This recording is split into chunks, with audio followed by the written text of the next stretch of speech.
Aholi va qishloq xo'jaligini ro'yxatga olish bu bugunning hisoboti, ertaning aniq rejasidir. Ushbu muhim jarayonga sanoqli kunlar qoldi. Xo'sh, tayyorgarlik qay darajada?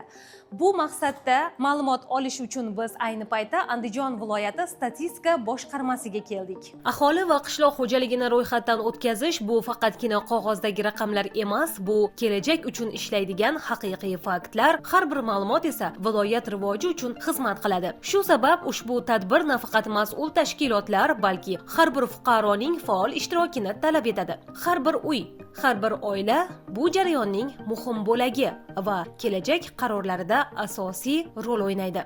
O'zbekiston Respublikasidagi aholini barchasini shahar, tuman, viloyatlar kesimida ro'yxatga olish bugungi kundagi aholi soni, yoshi, jinsi, ya'ni ularning ma'lumoti, daromadlari, qishloq xo'jaligi yerlari, ulardan foydalanish bo'yicha aniq ma'lumotlarni tahlil qilib olishimizda eng asosiy jarayon hisoblanadi. Bu raqamlarimiz asosida viloyatlarni ijtimoiy rivojlantirishga yana katta imkoniyatlar yaratib beradi. Ro'yxatga olish jarayonida shaxsga doir yig'ilgan har qanday ma'lumot qonun bilan himoyalanishi kafolatlanadi.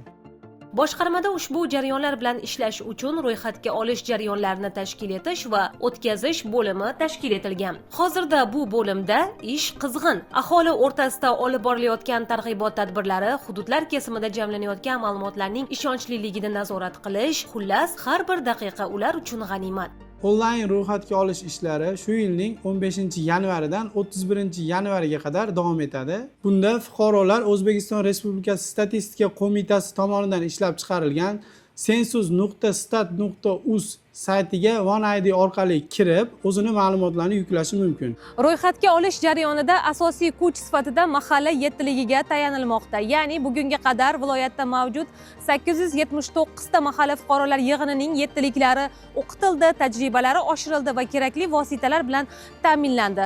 Ayni paytda ular o'z hududida tayyorgarlik ishlarini boshlab yuborishgan. Andijon shahridagi Bo'ston mahalla fuqarolar yig'inida ham mahalla yettiligi ro'yxatga olish jarayonlariga to'liq tayyor. Bu mahallada 7300 aholi, 1500 xonadon istiqomat qiladi va ular yettilikka bir xil taqsimlab berilgan. Lekin ular qachon jarayon boshlansa, shunda ishlaymiz degan falsafadan yiroq. Targ'ibot tadbirlari va tayyorgarlik ishlarini allaqachon boshlab yuborishgan. Ularning asosiy maqsadi birinchi bosqichdayoq hammani ro'yxatdan o'tkazish va ildamlar qatorda bo'lish.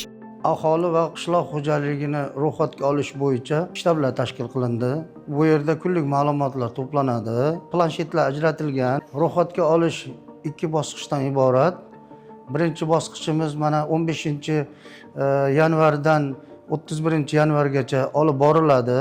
Ushbu xatlov orqali mamlakatda istiqomat qilayotgan aholi soni, tarkibi, yashash sharoitlari hamda qishloq xo'jaligi bilan shug'ullanayotgan xo'jaliklar haqida to'liq ma'lumot to'planadi. Bu o'z navbatida ijtimoiy himoya, ta'lim, sog'liqni saqlash, ish o'rinlari va uy-joy siyosatini to'g'ri yuritish uchun asos bo'ladi.